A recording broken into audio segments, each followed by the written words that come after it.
Hey, what's up you guys, it's Ch3 and welcome back to my channel. In today's video we're going to go into part 2 of the story of Tamar and chapter 3 of the Women of the Bible Speak by Shannon Bream. So let's get right into this video. This video may contain topics of the Bible and me talking about things about the Bible. If you do not wish to continue, I certainly suggest you click off the video now. You have been warned. In those times, these items truly would have equated to a paternity test, holding a mirror up to a man's actions. Judah could not deny that they were his. Did he erupt in fury? Did he double down on his resolve to burn Tamar to death, so that no one would ever know of his mistake or his hypocrisy? He did none of those things. Instead, bowing his head and acknowledging the justice of her reproof, he made a remarkable admission. She is more righteous than I, since I wouldn't give her to my son Shelah. Genesis 38:26. Some translate the Hebrew as simply, she is righteous, I am not. Judah recognized that at the root of the whole tangle was about his own decision not to let Tamar marry Shelah. Yes, she behaved immorally, but what if he had dealt justly with her from the beginning? Judah at last admitted that there was a root to the problem, not Tamar. It's a remarkable moment, and it calls to mind another moment when a man of God sins and is called to account for it.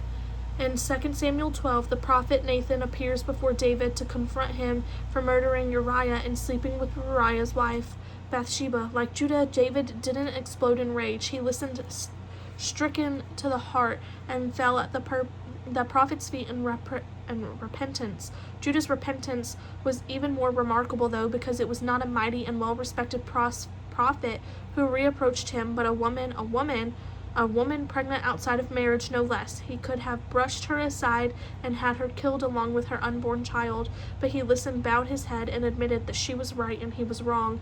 Tamar, a woman with no power, no standing in her community, and no male protector looking out for her, delivered a powerful rebuke to Judah and was heard. We can imagine what she must have felt being escorted into his presence for the first time since their fateful meeting of 3 months before. Did Judah blow his head before her, the mother of his unborn child? Was she feeling vindicated? It would have been easy for Tamar to wait to be brought into Judah's presence and there publicly to announce the truth. After all, wasn't that what Judah deserved? Some good old-fashioned public humiliation. It would have been such a moment of triumph for her. Imagine all the mocking and contempt that had been heaped on her all those years, now heaped on Judah instead. What a tempting thought that must have been, but Tamar chose a different path. She had a message sent privately to him instead. She chose not to publicly humiliate the man who was trying to have her executed. She invited him to connect the dots and then awaited his decision. The sequence of events reminds us that seeking justice doesn't require humiliation. We can advocate for what is rightfully ours without destroying others in the process. Tamar's significance did not end with the moment of truth. She was on to give birth to twin boys, Perez and Zariah. These sons of Judah had an important role to play in salvation history. In those first chapters of the Gospel of Matthew, we read the genealogy of Jesus. Abraham begot Isaac. Read the familiar words, Isaac begot Jacob, and Jacob begot Judah and his brothers. Judah begot Perez and Zariah by Tamar.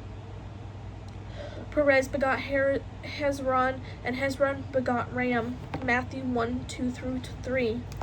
Ram was the great-great-great-great-great-grandfather of King David, and so Tamar's little boy, son of a Canaanite woman, became part of a royal line of the kingdom of Israel. Tamar's name was even invoked in a special blessing we'll see in our next story, Ruth 4:4-12. But this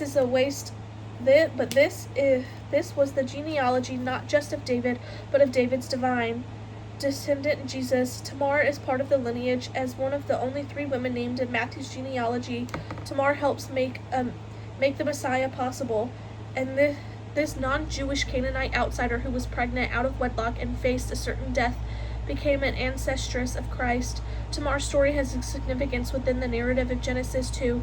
Remember that her story happens in the middle of Joseph's story. The narrative suddenly pauses to give us the seemingly random interlude with Judah and Tamar. Joseph's story picks back up immediately after the birth of Perez and Zariah, continuing without interruption for the rest of the book of Genesis. At first glance, it makes no sense to find this illicit story shoehorned into Joseph's. What does this sordid tale have to do with anything? Judah gives us a clue. When Joseph was thrown into an empty pit by his bloodthirsty brothers, it was Judah who came up with the idea to sell him away. It was Judah who said, "Let's get rid of him." But at the conclusion of the story, when Joseph's frail elderly father Jacob faces the possibility of sending his beloved son Benjamin away into Egypt, it was Judah who steps forward. Then Judah said to Jacob his father, "Send the boy along with me, and we will go at once, so that when we and you and our children may live and not die. I myself will guarantee his safety. You can hold me personally responsible for him. If I do not bring him back to you and set him before you, I will bear blame before you all my life." Genesis 43, 8-9.